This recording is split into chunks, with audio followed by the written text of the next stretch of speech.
നമസ്കാരം. ഞാൻ പറയാൻ പോകുന്ന കഥയുടെ പേരാണ് മുയലും സിംഹവും. പണ്ടൊരു കാട്ടിലൊരു സിംഹം ഉണ്ടായിരുന്നു. അത് ആ കാടിലെ രാജാവായത് കൊണ്ട് ദിവസം കണ്ണിക്കാന്ന മരങ്ങളൊക്കെ ഓടിച്ചിട്ട് തല്ലിക്കൊന്ന് തനിക്കിരയാക്കിയിരുന്നു. പുറത്തേക്ക് വന്ന സിംഹം കൊല്ലുമോന്നോർത്ത് ഭയന്ന് എല്ലാ മൃഗങ്ങളും ഭക്ഷണം കഴിക്കാൻ പോലും വെള്ളം കുടിക്കാൻ വിഷമിച്ച ആ മൃഗങ്ങൾ പുറത്തേക്ക് വരാമായ ഭക്ഷണമില്ലാതെ എല്ലാവരും വിഷമിച്ചു. ഇങ്ങനെയുള്ളപ്പോൾ ഒരു ദിവസം എല്ലാ മൃഗങ്ങളും ഒരുമിച്ചൊരു മീറ്റിംഗ് ഉണ്ടാക്കി. ആ മീറ്റിങ്ങിൽ ചെന്നായ പറഞ്ഞു, നമ്മളെല്ലാവരും സിംഹത്തിൻ്റെ വായിച്ചെന്ന് മരുന്നതിൻ്റെ പകരം ഓരോരുത്തരായി സിംഹത്തിൻ്റെ ഗുഹയിലേക്ക് പോയി ഇരയാക്കാം.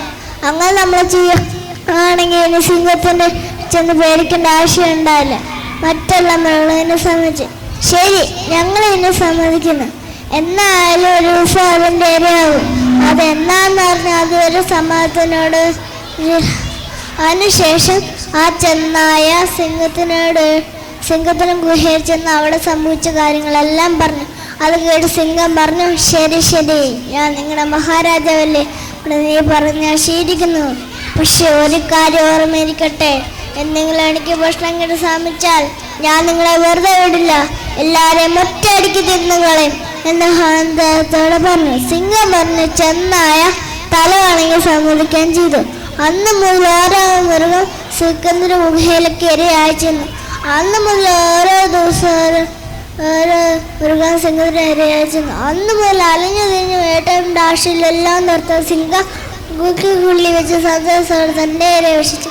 ഇങ്ങനെയുള്ളപ്പോൾ ഒരു ദിവസം സിംഹത്തിന്റെ ഇരയാണ്ട് ഒരു മുയൽക്കുട്ടി സിംഹത്തിന് ഗുഹയിലേക്ക് പോയി. എന്നാൽ ആ മുയൽക്കുട്ടി വളരെ ബുദ്ധിശാലിയായിരുന്നു. അതിന് സിംഹത്തിന്റെ ഇരയായി യാതൊരു താല്പര്യവും ഇല്ലായിരുന്നു. കാട്ടിലുണ്ടായിരുന്ന മറ്റെല്ലാ സിംഹം തനിക്ക് ഇരയാക്കുന്നല്ലോ, ഒരുപാട് വിൽക്കണമെന്ന് ഓർത്ത മുയൽക്കുട്ടി നല്ലൊരു ഐഡിയ ഉണ്ടാക്കിയെടുത്തു. അതിനുശേഷം സിംഹത്തിന് ഗുഹയിലേക്ക് ആ മുയൽക്കുട്ടി പോയി. സമയം വൈകി വന്ന തൻ്റെ സിംഹം വല്ലാതെ ദേഷ്യപ്പെട്ടു.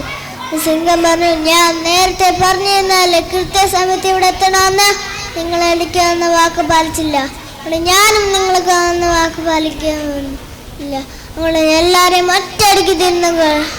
ഒരു മുയൽക്കുട്ടി പറഞ്ഞു, മഹാരാജൻ, ഞാൻ അങ്ങയുടെ ഗുഹയിലേക്ക് ഒരു കാര്യം പറയുന്നുണ്ട്, അത് ഞാൻ ആരെയും പറയാം. അതിനുശേഷം അങ്ങനെ കൊന്നു തിന്നോളൂ. നിർത്തമായി. സിംഹം പറഞ്ഞു, അതെന്താന്ന് വേഗം പറ.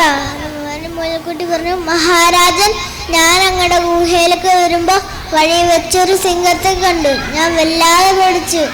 ആ സിംഹത്തോട് മഹാരാജാവ് അതിനെക്കുറിച്ച് ഞാൻ പ്രശംസിച്ചു പറഞ്ഞു.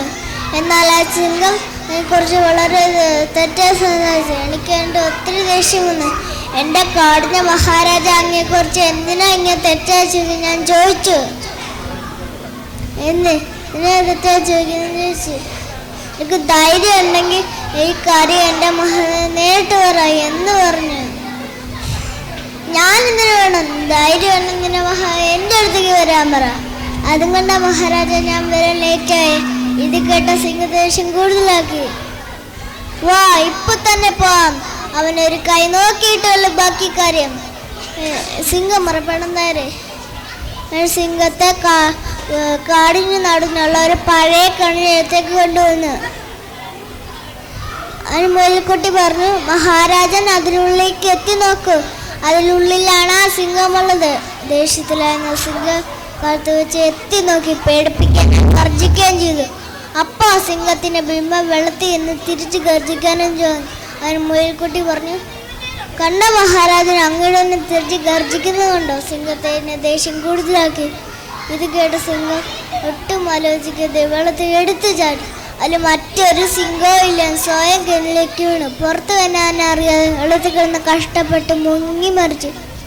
ആ മുയൽക്കുട്ടി തന്നെ ബുദ്ധി ഉപയോഗിച്ച് തന്നെ രക്ഷപ്പെടുത്തി മാറ്റത്തില്ല. കാടിന മറ്റെല്ലാ മേളയും എനിക്കറിയാക്കുന്ന കുട്ടികളെ ബുദ്ധി ഉപയോഗിച്ച് മറ്റുള്ള കാര്യങ്ങളിൽ ശാരീരിക ബലം മാത്രമല്ല ബുദ്ധി ഉണ്ടാകണം.